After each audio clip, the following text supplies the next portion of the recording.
Hi everyone. I hope everyone's staying warm during this crazy snowstorm we're all getting. Um, so this week's readings from Katrin and Bogman really pushed me to slow down and think more intentionally about auditions and casting as foundational moments in directing.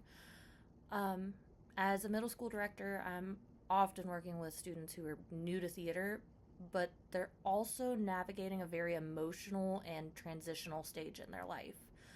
Both authors really reinforce the idea that auditions are not just about assigning roles, but about establishing trust, clarity, and a sense of safety, which feels really, really critical at the age that my students are. Um, the importance of preparation and transparency during auditions is one of the key points made in both readings this week. Many of my students have never been in an audition before, and they often come in really anxious and unsure of what's expected of them.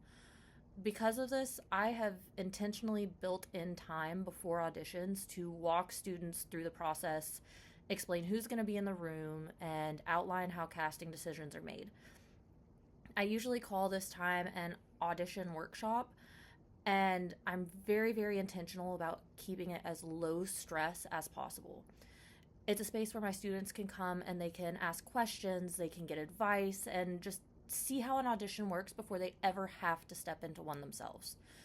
I've noticed that students who attend the workshop tend to walk into auditions way more relaxed and more willing to take direction as compared to those who don't come to it. I also keep the workshop optional. I don't make it a requirement, and it allows students to choose whether they want to take the extra step towards theater. Um, I don't use attendance as a deciding factor in casting, but it does give me helpful insight into which students are beginning to show the initiative and readiness to engage more deeply in the rehearsal process. Um, Katrin's emphasis on structure really affirmed this practice for me, and I've consistently seen that when students understand the process, they're way more confident, they're willing to take more risks, and it's less likely to shut them down if they have, a whole lot of pressure. Another thing from both readings was the idea that auditions function as a space for observation and growth, not just selection. In my program, a lot of students are still building foundational performance skills. So I really focus less on who gives the best audition and more on who's teachable, who is open to direction, and who engages well with others.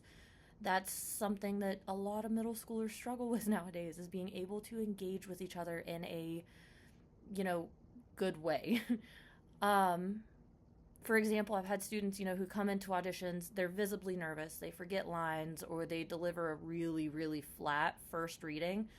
But when they're given a simple adjustment like changing their motivation or even just standing a different way, they immediately try again with curiosity and effort. Um, Watching how students respond to that feedback or adapt in the moment gives me really valuable insight to how they're going to work in rehearsals.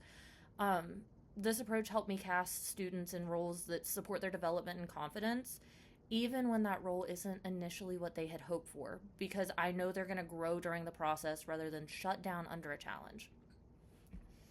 Uh, Casting decisions themselves also carry a really strong emotional weight, especially at the middle school level, which both Katrin and Bogman acknowledge in different ways.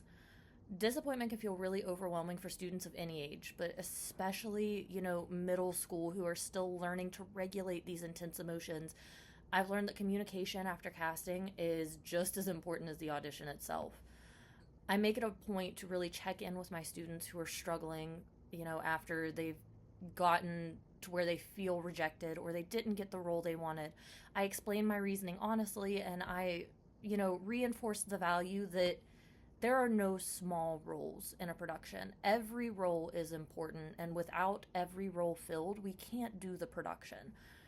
In my experience, these conversations often really determine whether a student remains invested in the process or disengages completely or just quits. Overall, these readings really reinforced my belief that auditions and casting are deeply relational, and they're an instructional practice, not just, picking someone for a production. They require a lot of empathy, clarity, and intentional decision making that balances the needs of the production with the developmental needs of the students. When handled thoughtfully, auditions and casting become opportunities not only to build a strong show, but to teach resilience, collaboration, and self confidence. And those skills really extend far beyond the stage. And that's something that my middle schoolers I know really need to work on. Thanks, guys. I'll see you again next week.